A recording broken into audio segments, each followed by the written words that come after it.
আসিফ মাহমুদের ব্যাংক হিসাব উন্মুক্ত নিয়ে যা বললেন হাসনাত আব্দুল্লাহ। বিদ্যুৎ ব্যবহারে সাশ্রয়ী হতে সকলের প্রতি আহ্বান প্রধানমন্ত্রীর। রিকশায় নগর ভ্রমণ নাহিদ সার্জিসের।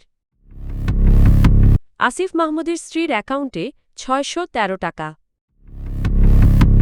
বাবা হারালেন আম জনতার দলের তারেক রহমান। নিজের বিরুদ্ধে ওঠা দুর্নীতির অভিযোগের জবাবে ব্যাংক স্টেটমেন্ট প্রকাশ করেছেন আসিফ মাহমুদ সজীব ভুঁইয়া, যিনি জাতীয় নাগরিক পার্টি এনসিপি-এর মুখপাত্র। বুধবার ৪ মার্চ তিনি নিজের পাশাপাশি পরিবারের সদস্যদের ব্যাংক হিসাবের তথ্যও জনসমক্ষে তুলে ধরেন। এ বিষয়ে সামাজিক যোগাযোগ মাধ্যমে প্রতিক্রিয়া জানিয়েছেন এনসিপির নেতা ও সংসদ সদস্য হাসনাত আব্দুল্লাহ। নিজের পোস্টে হাসনাত আব্দুল্লাহ উল্লেখ করেন, তদন্তের জন্য তলব করা হয়েছিল কেবল আসিফ মাহমুদকে।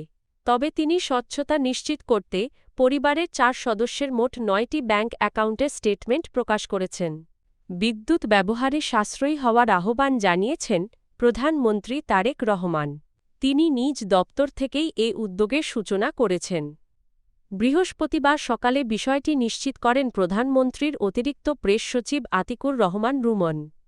তিনি জানান, সকাল ৯টা ১০ বাংলাদেশ সচিবালয় নিজের দপ্তরে এসে প্রধানমন্ত্রী কক্ষের প্রায় ৫০% লাইট বন্ধ করে দেন এবং শীতাতপ নিয়ন্ত্রণ যন্ত্রের তাপমাত্রা ২৫.১ ডিগ্রিতে সেট করেন যাতে বিদ্যুৎ খরচ কম হয়।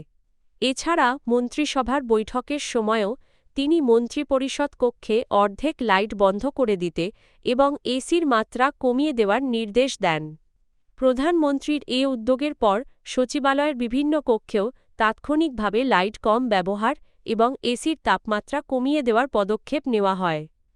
তিনি দেশের সব মন্ত্রণালয়, সরকারি বেসরকারি অফিস, শপিং মল ও বিভিন্ন প্রতিষ্ঠানে বিদ্যুৎ ব্যবহারে সাশ্রয়ী হওয়ার আহ্বান জানিয়েছেন। পাশাপাশি দিনের বেলায় লাইটের বদলে সূর্যের আলো ব্যবহারের জন্য জানালার পর্দা সরিয়ে রাখার পরামর্শ দিয়েছেন। দলীয় ইফতার মাহফিলে যোগ দিতে সিলেট সফরে গিয়ে রিকশায় চড়ে নগরীর ঐতিহ্যবাহী স্থানগুলো ঘুরে দেখেছেন জাতীয় নাগরিক পার্টি এনসিপি-এর শীর্ষ ২ নেতা নাহিদ ইসলাম ও সার্জিস আলম। বুধবার তারা সিলেট পৌঁছান। সফরে দলের আরও কয়েকজন কেন্দ্রীয় নেতা তাদের সঙ্গে ছিলেন। সিলেটে পৌঁছেই প্রোটোকল এড়িয়ে রিকশায় করে নগর ভ্রমণে বের হন তারা। এ সময় তারা নগরীর ঐতিহাসিক স্থাপনাগুলোর মধ্যে কিন, ব্রিজালি, আমজাদের ঘড়ি এবং চাঁদনী ঘাট এলাকা ঘুরে দেখেন। রিকশায় ঘোরার মুহূর্তের ছবি সার্জিস আলম তার ব্যক্তিগত ফেসবুক অ্যাকাউন্টে প্রকাশ করলে তা সামাজিক যোগাযোগ মাধ্যমে ব্যাপক সাড়া ফেলে। এদিকে এনসিপির মুখ্য সমন্বয়ক নাসিরুদ্দিন পাটওয়ারি জানিয়েছেন, তিনি রাতে হজরত শাহজালাল মাজারে তারাবির নামাজ আদায় করবেন। দলীয় সূত্র জানায়, সফরের অংশ হিসেবে সন্ধ্যায় স্থানীয় নেতাকর্মীদের সঙ্গে ইফতারেও অংশ নেন এনসিপির নেতারা।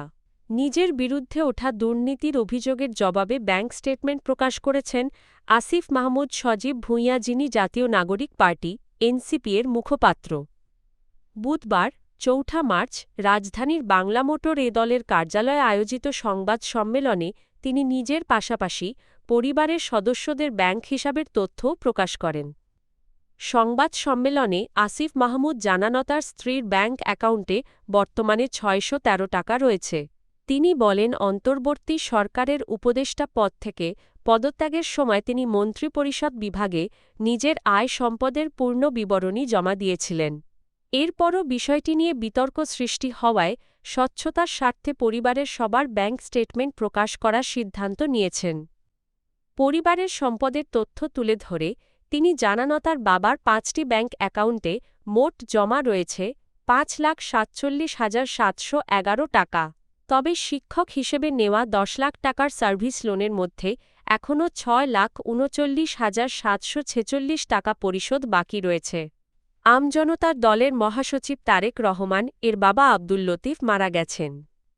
বুধবার ৪ মার্চ সন্ধ্যায় চিকিৎসাধীন অবস্থায় শহীদ জিয়া মেডিকেল কলেজ হাসপাতাল তিনি শেষ নিঃশ্বাস ত্যাগ করেন।